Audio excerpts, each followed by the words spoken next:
Desembargador que associou Lula ao Comando Vermelho é afastado. Justiça autoriza livro que chama Pablo Marçal de ladrão de bancos. Bolsonaristas boicotam Paralamas do Sucesso. Arthur Lira não descarta ser candidato a vice-presidente de Bolsonaro. Erika Hilton vai acionar Trump na ONU. Golpista que pichou a estátua do STF diz estar abandonado. E por último vou te contar qual foi o papel da Gleisi Hoffmann no fim da greve de fome do Glauber Braga. Todas essas notícias agora em menos de 3 minutos. Esse senhor aqui é o desembargador Marcelo Burratem, do Rio de Janeiro. Ele está aqui sentado em Dubai na mesa com Bolsonaro e toda a sua gangue, e ele foi afastado pelo Conselho Nacional de Justiça por postar nas suas redes sociais elogios ao Bolsonaro e associar de maneira mentirosa o Lula ao Comando Vermelho. Ele também alega que esta foto que tirou junto com o Bolsonaro em Dubai foi apenas uma coincidência, que estava de férias em Dubai na mesma data que o Bolsonaro estava lá. Senta lá, Cláudia. Essa punição a ele de afastamento de apenas 60 dias é pouca. Integrantes do Poder Judiciário só podem fazer suas manifestações políticas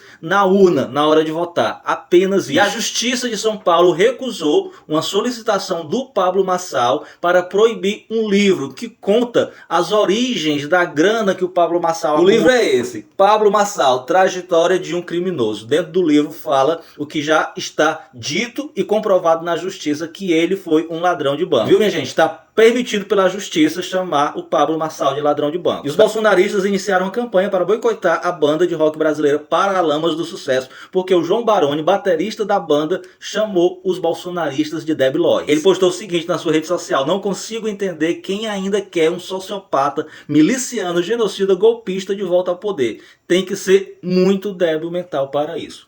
Errado ele não tá. E o imperador do Japão afirmou em entrevista que não descarta a possibilidade de sair como candidato a vice-presidente em qualquer chapa, incluindo a chapa do Bolsonaro, se ele tivesse elegível. É claro. Abre aspas para ele: ser vice-presidente da República em qualquer chapa e ocupar uma vaga no Senado Federal, a Casa dos Estados, são 2 cargos muito honrosos. Honra é algo que você não sabe o que é, né, Arthur Lira? Próximo. A deputada Erika Hilton, que tinha uma viagem para os Estados Unidos, teve o seu passaporte com o nome dela no gênero masculino, que é o seu nome de origem, tá? E ela ficou chateada, com a devida razão, e disse que vai acionar o Trump na ONU, o que não vai dar em nada, minha gente. O que a Erika devia fazer é não ir para os Estados Unidos, porque a gente não vai a nenhum local onde nós não somos bem-vindos. E a mulher que pichou a estátua da Justiça do STF, de perder o mané, disse que foi completamente abandonada pelos políticos da extrema-direita e que não está recebendo nenhum tipo de ajuda. Vai de novo, mané, acha pouco. E só para concluir, a nossa querida deputada Gleisi Hoffmann teve um papel primordial na articulação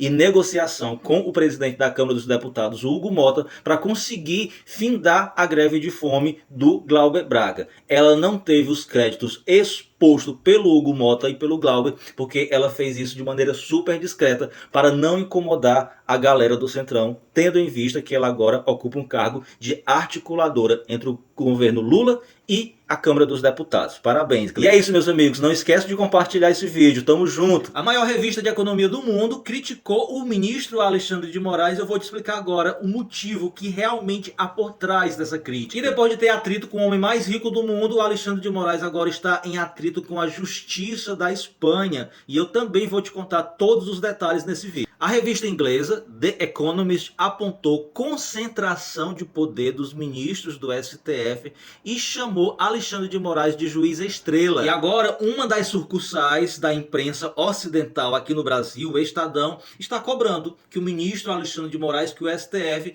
dê respostas à revista britânica. O fato é o seguinte: as críticas feitas pela essa revista The Economist são totalmente injustas e infundadas. E a revista inglesa está insatisfeita porque é o STF um dos últimos bastião em defesa da democracia contra os crimes da extrema-direita no mundo. Enquanto a extrema-direita no mundo todo tem avançado e seus poderes judiciários dos seus respectivos países estão se acovardando ou simplesmente aderindo a essas pautas autoritárias, o STF do Brasil, ele salvou a nossa democracia e está simplesmente fazendo justiça, porque se tem uma coisa que a extrema-direita no Brasil e no mundo sabe fazer, é crime. E como a revista representa os interesses da elite neoliberal liberal dominante do Ocidente, eles sabem que se o STF continuar agindo como está agindo, a extrema-direita não conseguirá chegar ao poder, ou se chegar ao poder não conseguirá agir e fazer o serviço sujo que a elite global precisa fazer,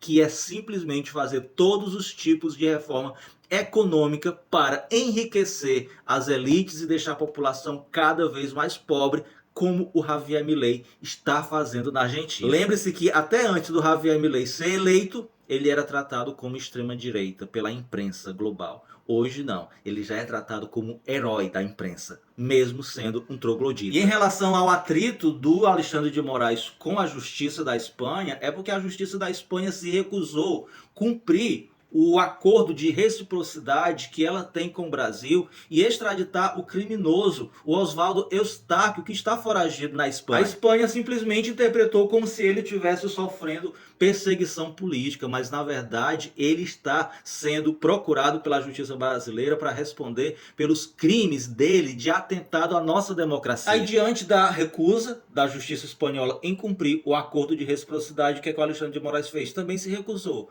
a extraditar um búlgaro que foi condenado na Espanha. E convocou o embaixador da Espanha no Brasil para dar explicações sobre o porquê dessa recusa em cumprir o acordo de reciprocidade jurídica que a Espanha tem com o Brasil. E o governo Lula também irá recorrer na justiça da Espanha para que a extradição do Oswaldo Eustáquio seja concretizada, seja realizada pela Espanha e o acordo de reciprocidade jurídico possa voltar a funcionar. É só isso, meus amigos. Já dizia o ditado, só tem medo da justiça quem está devendo. Quem não quer arcar com as consequências dos seus crimes é bem simples, não cometa crime. E aí de nós, se não fosse o Alexandre de Moraes para salvar a nossa democracia, porque foi um único ministro da Suprema Corte que teve coragem de encarar o Bolsonaro e todo o poder judiciário que já tinha sido corrompido pelo Bolsonaro, juntamente com as nossas polícias e algumas instituições.